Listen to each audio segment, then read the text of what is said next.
welcome to my kitchen. Today I'm going to show you how I created these shots. So the shots you've just seen are not what I've created today. I'm going to show you how I created similar shots with nothing more than an onion, of two onions, and well, what are the other interesting things I can find in the kitchen? And it's all using window light, and I'm also going to be using Analog Effects Pro, but more on that later. First, we need to shoot the images and shoot them with an idea of how we're going to process them, because it's the final result that we need to get up here that will dictate the kind of exposure that we're going to have to use in order to achieve this and make it as simple as possible. Now, there's not a great deal of setup involved here. I've got my long lens on, despite the fact I'm shooting quite close, so I suppose I'm shooting at about a metre. Of course, not every long lens will shoot or focus down to a kind of metre or so. This one will.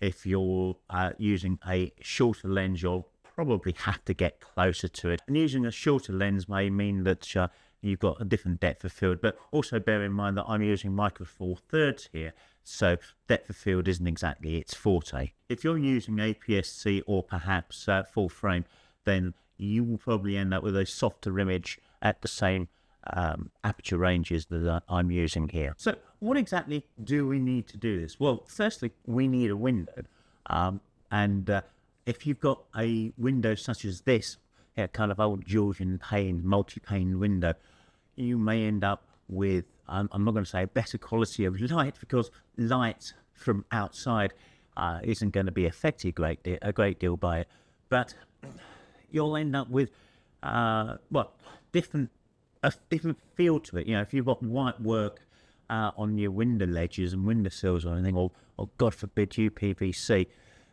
then it's not going to have the same kind of aesthetic to it, is it? But also, of course, the aesthetic is created by the things that we're using as well. So yeah, I've got an onion here. This happens to be a pink onion of all things, and it's rather nice. It's got oh, I didn't really want to take that skin off. Damn, I'll slip back on. But it's got a nice kind of simple, loose skin to it, and I'm going to continue to use that as long as I can before I break the damn thing. And I've also got a much smaller little red onion there as well, which I'm going to pop in the background of this shot. So, of course, the amount of light that's going to come in through the window is dependent on what's happening outside. Today is quite a kind of bright day, and it's, it's, wouldn't say it's cloudless, but there's a reasonable amount of light streaming through. Now, this room is north facing, so it doesn't get direct sun anyway, so we're getting more reflected light coming through, which is somewhat more diffuse. But this video is about using as little kind of equipment as possible to get an effect. So I'm not using the kind of lights that I've got over here. That's a light from K&F, and I also have, is it up here? Did I move it? I've moved it. There it is. I've got that, which might light me, but I'm not using any of this stuff to light the subjects itself.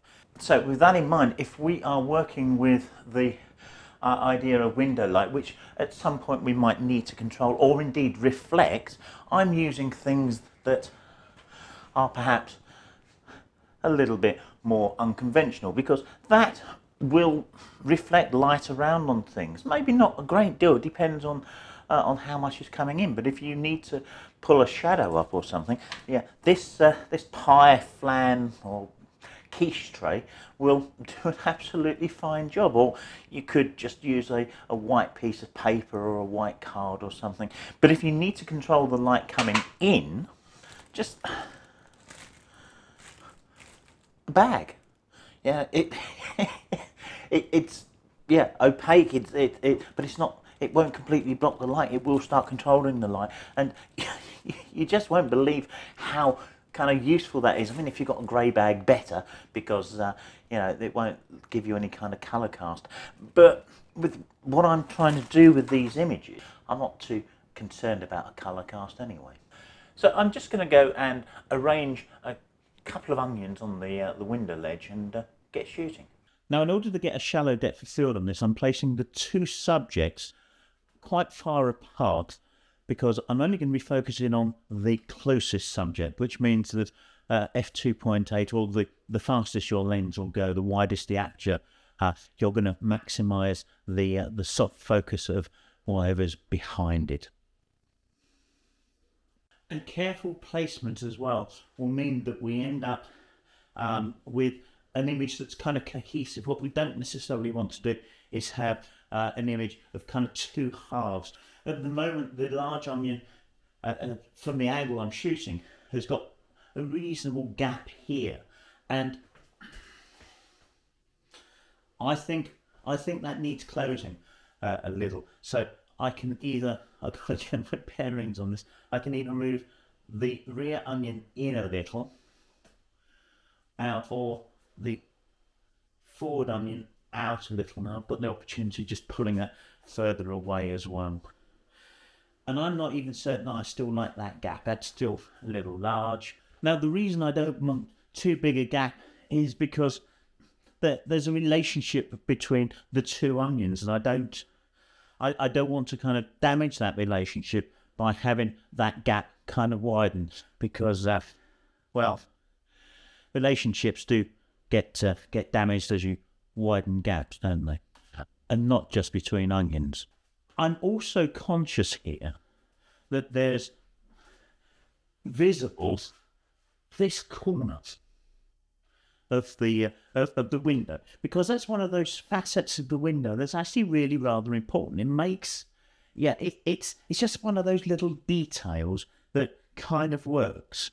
You may also notice that outside the window I've got a faux plant. That's just providing a little bit of detail, a little bit of interest in the window, rather than it just being kind of white out, nothing. So I don't always talk about, or often don't talk about, the camera settings for a lot of the landscape photos, because in a lot of cases it's absolutely meaningless to you, because you can't go there and get the same shot using the same settings, at which point these settings are useless. But here they're not, because this is a kind of studio environment. Wonder what that is. This is a kind of studio environment. Okay, we're not controlling the light per se. We've got a little bit of control with a bag and a reflector or something like that. But we are setting up a scene. You can duplicate this home. I'm encouraging you to duplicate this home. It's the entire point of it. It's not only giving you an idea for what you might do on, I wouldn't necessarily say a rainy day, because the light might not be great, but if you're at a loose end and you don't fancy going out, which is, if you watched the last video, one of the things that I struggle with. I'm not going to pretend that motivation to something like this is easy either, but that's why I've got the YouTube channel, and that gives me some motivation. So, if you want to do it, great, give it a go. I want to see your efforts.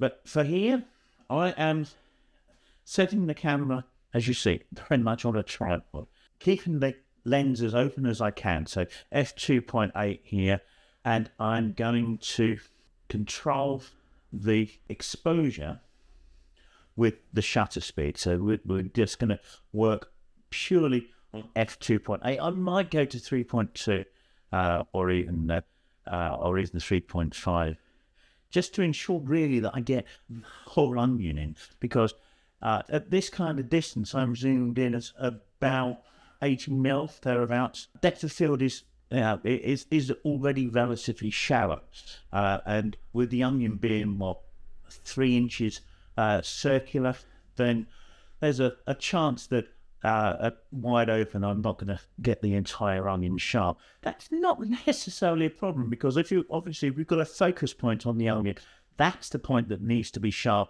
and a little bit of fall off is probably telling the story that little bit more. Now I'm using the histogram for exposure here. And it's vital that you do, really, because the display on the back of the camera isn't always, in actual fact, often isn't actually what the camera's taking, because it's working on a JPEG depiction of it. So if you've got the JPEG settings, or the camera's got the JPEG settings, then that's what the histogram is being read off of. It's close, but not necessarily that close. So there's a little bit of latitude in here. I need to try and make sure I'm not clipping things too much. The aesthetic that I'm after will require a bit of clipping, but I don't necessarily want to do that in camera. I'd much rather do that in post, because I've got more control in post. I'm going to underexpose this a little. The histogram is telling me that I'm clipping highlights that little bit even here. So this is 1/8 of a second at f2.8. Let's take that to f3.5, gives me 1/5 of a second, 1/7 of a stop underexposed. So even taking it at full stop underexposed, there's still a little bit of clipping. It's so small that I'm certain as a raw file I can pull that back out in post. I know that even quite a reasonable amount of clipping on the histogram here can be pulled back by just dragging the highlight sliders down in Lightroom. 2-second timer. I think that looks rather nice. But I've probably made it look better as well by now, because I've turned that onion around, because gassing away to you a moment ago, it only occurred to me at the end that the onion's facing out of the frame. You know, the tip of it is pointing out of the frame, leading your eye away from the shot. So I've turned it around, and we'll shoot it again.